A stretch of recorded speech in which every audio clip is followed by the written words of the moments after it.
Bird's best friend. One day, Granny Bird arrived at Big Bird's nest with a surprise for him. "A puppy," said Big Bird, "and it isn't even my birthday." "I know," Granny said with a smile, "but I think you're old enough to have a puppy of your own. Will you take good care of him? It's a big responsibility." "Sure," said Big Bird. "It'll be fun." "What are you going to name him?" asked Granny. Puppy barked happily. "That's it," said Big Bird. "I'll name him Barkley." "Bark," said Barkley, to show that he liked his new name. "Come on, Barkley," said Big Bird. "Let's go to the park." "Wait, Big Bird," said Granny. "Don't forget Barkley's leash and collar. Look, the collar has your name and address on the tag. Always use this leash when you take your puppy out." "I'll take good care of him, Granny," said Big Bird. "Don't worry." Big Bird and Barkley walked past Oscar's trash can. "Hey, Turkey," Oscar called. Who's the walking dust mop?"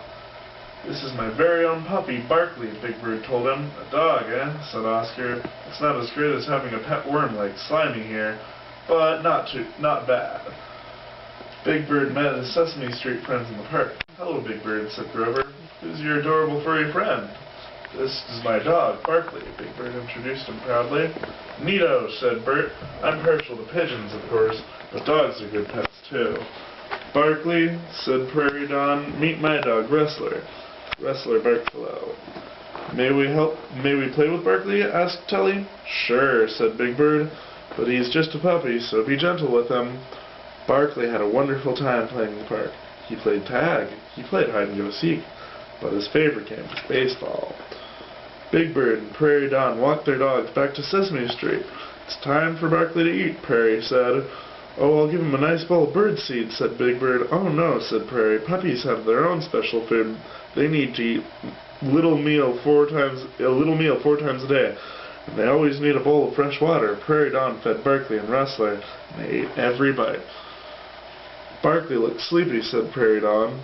"He can sleep in my cozy nest," said Big Bird. "No, Barkley needs a bed of his own," said Prairie. She put some blankets in a box and made a bed for Barkley next to Bird's nest. Barkley curled up in his new bed. Prairie and Wrestler tiptoed out. "Sleep tight, Barkley," Big Bird yawned. He was feeling sleepy too. He crawled into his nest and was fast asleep in a minute. But Big Bird didn't sleep for long. "Yow!" cried Barkley. He was not used to his new home. Big Bird tried everything to help Barkley go to sleep. He sang songs, he read stories, but Barkley cried all night. Sherlock Hemlock knocked on the door next morning. "I say, is anybody home?" he called. "Good morning, Sherlock Hemlock," said Big Bird sleepily. "This is my new dog." "Ah, what's this?" Through my detective's magnifying glass, I see a small furry animal with big ears. It appears to be a dog. "His name is Barkley," said Big Bird. "Pleased to make your acquaintance, Mr. Barkley," said Sherlock. "Meet my dog, Watson." "It's time to be up and about and take Barkley for a walk," said Sherlock. "You should walk your puppy 3 times every day, you know." "But it's raining today," said Big Bird. "Elementary, my dear bird. One must face the weather for the sake of one's furry friends." After breakfast, Sherlock, Watson, Barkley, and Big Bird walked down Sesame Street. Barkley splashed through every puddle. "I must be off," said Sherlock. "There are more mysteries to solve." "Goodbye." "Goodbye, Sherlock." "Goodbye, Watson," said Big Bird. "Come on, Barkley. Let's go visit Bert and Ernie." "Hi, Big Bird," said Ernie. Barkley raced past him into the apartment and shook himself on the carpet. Then he ran in and out of every room. He jumped on Bert's favorite chair. "Barkley, stop!" Big Bird yelled. But it was too late. Black muddy paw prints were everywhere. "Barkley, look at what you've done," Big Bird cried. "I'm sorry about the mess, Ernie." "That's all right," said Ernie. "Barkley is just a puppy," said Bert. "He doesn't know any better." Big Bird helped Ernie and Bert clean up the apartment. Barkley helped too. Big Bird took Barkley home. He dried his puppy off with a big towel and brushed the tangles out of his fur. "It's time to take your nap now," he told Barkley. "I'm going to visit Grover. I won't be long." Barkley didn't take a nap. He decided to follow Big Bird, so he squeezed through the fence and crawled out onto Sesame Street. He was frightened by the traffic. He tried to make friends with Harry Monster's kitten. He looked for a bone in the garden next to Hooper's store. Then he went back home and found something even better to chew on.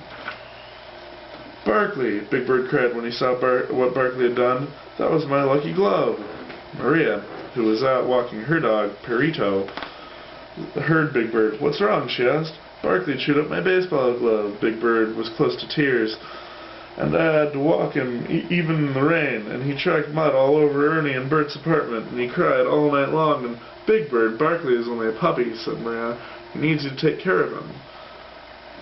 Well, I want to go to the next page, but I'm not done with the first page, kiddo. "I know," said Big Bird. Big Bird picked up his puppy and hugged him. Barkley licked his face. "Don't worry, Barkley," said Big Bird. "I'll take good care of you, just like Granny Bird said." Big Bird and Barkley played together every day. Big Bird taught him how to sit and roll over.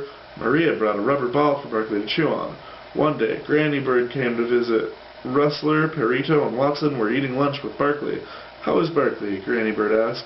Big Bird patted his pet proudly. "Just fine," he said. "Barkley is the best present I ever got. He's my best friend." The end. Daddy read it too?